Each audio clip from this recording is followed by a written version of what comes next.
Saudara-saudara, kawan-kawanku, apakah saudara-saudara mau berjanji kalau tidak akan berbuat begitu lagi? Ayo semua bilang, mau? Mau, oke.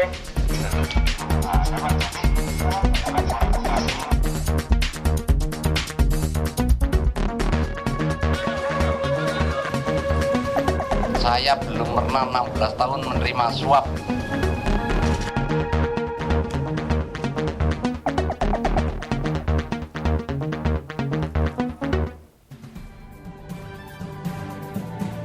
Menjelang berakhirnya masa jabatan Kapolri Badrodin Haiti, pro kontra meruak.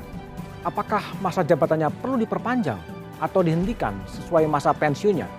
Lantas, siapa yang layak menggantikannya?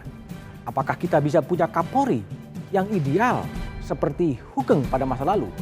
Inilah Satu Meja, episode Mencari Hugeng Baru bersama saya, Budiman Tandurjo.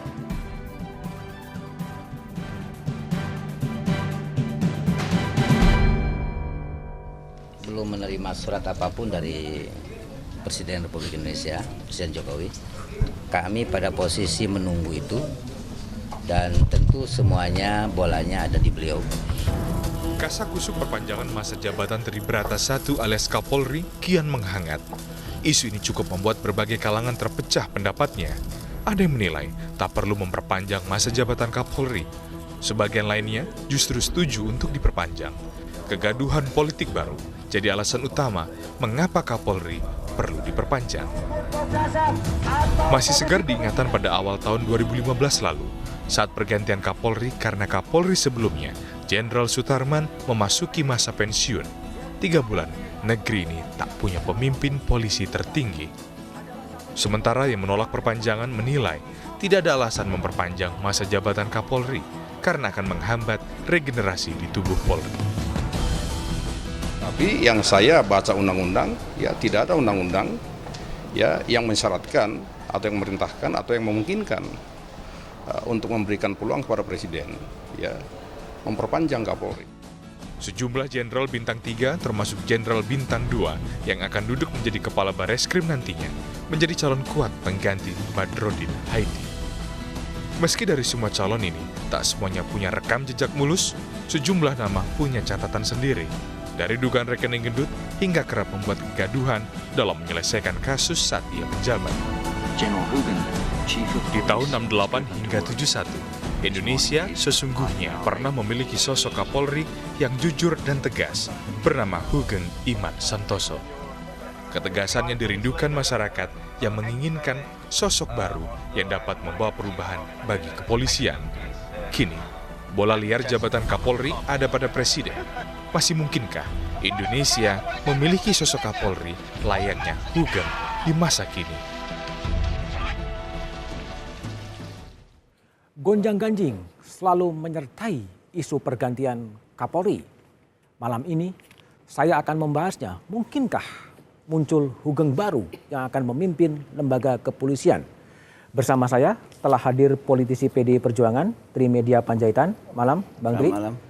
Ada aktivis Indonesia Coalition Watch, Emerson Junto. Malam, Bang Emerson. Ada politisi dari Nasdem, Bang Joni Plate. Malam, Joni.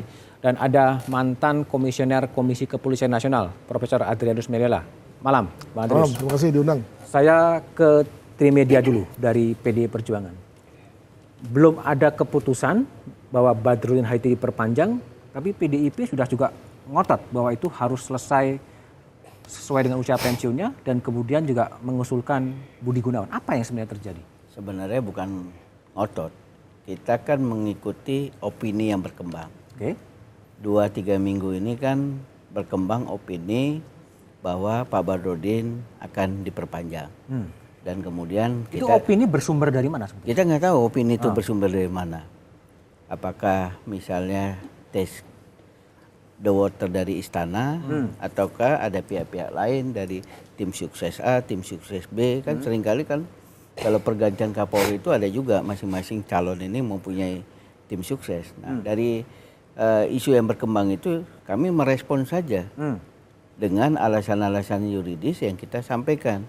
Sebenarnya sebagaimana sudah ramelah 2-3 minggu ini dibicarakan, apa alasan bagi kami sendiri yuridis, sosiologis, politisnya seandainya Pak Badrodin ini diperpanjang.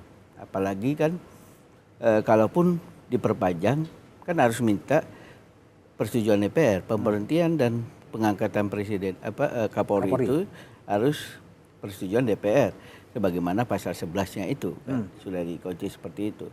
Nah, kemudian kedua kan opini semakin kuat karena seakan-akan tidak ada pergerakan dari Regenerasi. Polri, dari Polri, kemudian Kompolnas tidak ada bicara, kemudian juga kelihatannya istana tenang-tenang sehingga semakin kuatlah asumsi bahwa Pak Badrodin akan diperpanjang karena Pak Badrodin ini akan habis 24 Juli. Nah, saya kira itu yang mendasari. Karena itu isunya jadi seperti ini, makanya saya juga diundang ke Kompas TV ini. Tapi posisi PDIP kira-kira akan mengatakan bahwa selesai sesuai dengan usia pensiun? Pertama, kita karena Kapolri, Jaksa Agung adalah hak prerogatif Presiden, kita serahkan kepada Presiden Jokowi apakah akan memperpanjang atau tidak memperpanjang.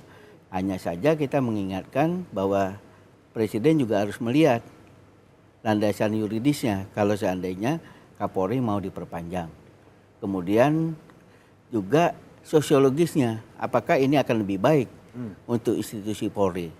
Kemudian alasan politisnya, sudah amankah Senayan kalau seandainya Presiden ingin memperpanjang Pak Badrodin. Jadi 3 hal itu yang intinya diserahkan kepada Presiden. Tapi dengan harus mempertimbangkan aspek yuridis, sosiologis dan politis. Ya. Kalau dianggap itu aman, monggo diperpanjang oleh Presiden. Kalau menurut Anda aman atau tidak aman atau setengah aman? Saya kira agak sulit ya, setengah aman lah. Setengah aman. Ikutin Pak Budiman.